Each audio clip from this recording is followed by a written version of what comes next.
ایک لڑکی جس کا نام تبسم تھا، اس کی شادی ہوئی۔ وہ سسرال میں اپنے شوہر اور ساس کے ساتھ رہتی تھی۔ بہت کم وقت میں ہی تبسم کو یہ اندازہ ہو چکا تھا کہ وہ اپنی ساس کے ساتھ نہیں رہ سکتی۔ ان دونوں کی شخصیت بالکل مختلف تھی اور تبسم اپنی ساس کی بہت ساری عادتوں سے پریشان تھی۔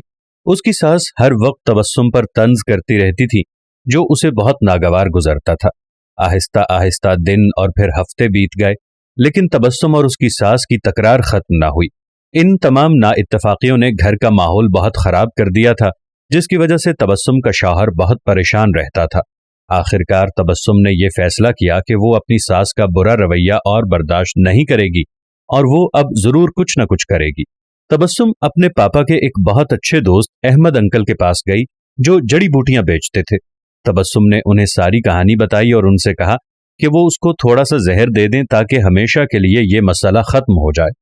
احمد انکل نے تھوڑی دیر کے لیے کچھ سوچا اور پھر کہا کہ تبسم، میں اس مسئلے کو حل کرنے میں تمہاری مدد کروں گا، لیکن تمہیں ویسا ہی کرنا ہوگا جیسا میں تمہیں کہوں گا۔ تبسم راضی ہو گئی۔ انہوں نے تبسم کو کہا کہ تم اپنی ساس کو مارنے کے لیے فوری زہر استعمال نہیں کر سکتی، کیونکہ اس طرح سب تم پر شک کریں گے، اس لیے میں تمہیں یہ جڑی بوٹیاں دے رہا ہوں۔ یہ آہستہ آہستہ ان کے جسم میں زہر پھیلائیں گی۔ ہر روز تم کچھ اچھا پکانا اور پھر انہیں کھانا دیتے وقت اس میں یہ جڑی بوٹیاں ڈال دینا۔ اور ہاں، اگر تم چاہتی ہو کہ کوئی تم پر شک نہ کرے کہ تم نے انہیں مارا ہے، تو تمہیں یہ خیال رکھنا ہوگا کہ تمہارا رویہ ان کے ساتھ بہت دوستانہ ہو۔ ان سے لڑائی مت کرنا، ہر بات ماننا اور ان کے ساتھ ایک ملکہ کی طرح برتاؤ کرنا۔ تبسم یہ سب سن کر بہت خوش ہوئی۔ اس نے احمد انکل کا شکریہ ادا کیا اور جلدی سے گھر چلی گئی، کیونکہ اب اسے اپنی ساس کو مارنے کا کام شروع کرنا تھا۔ تبسم روز کچھ اچھا پکا کر اپنی ساس کو خاص طور پر پیش کرتی تھی۔ اسے یاد تھا کہ احمد انکل نے اس سے کیا کہا تھا کہ اسے اپنے غصے پر قابو رکھنا ہے، اپنی ساس کی خدمت کرنی ہے اور ان کے ساتھ اپنی ماں جیسا برتاؤ کرنا ہے۔ 6 مہینے گزر گئے۔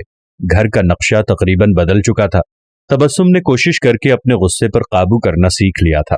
اب اکثر وہ اپنی ساس کی باتوں پر ناراض اور غصہ نہ ہوتی۔ 6 ماہ میں ایک بار بھی اس کا اپنی ساس سے جھگڑا نہیں ہوا تھا، اور اب اسے وہ بہت اچھی لگنے لگی تھی اور ان کے ساتھ رہنا بھی آسان لگنے لگا تھا۔ اس کی ساس کا رویہ بھی اس کے ساتھ بہت بدل گیا تھا اور وہ بھی تبسم کو اپنی بیٹیوں کی طرح پیار کرنے لگی تھی۔ وہ اپنے سب دوستوں کے درمیان تبسم کی تعریفیں کرتی تھی۔ تبسم اور اس کی ساس دونوں اب ایک دوسرے کو ماں بیٹی کی طرح سمجھنے لگی تھی۔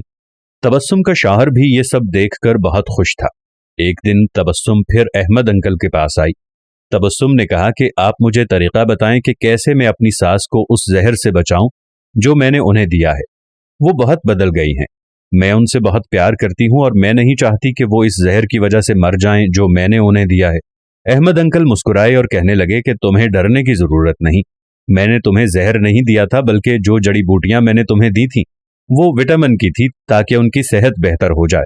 زہر صرف تمہارے دماغ میں اور تمہارے رویے میں تھا، لیکن وہ سب تم نے اپنے پیار سے ختم کر دیا۔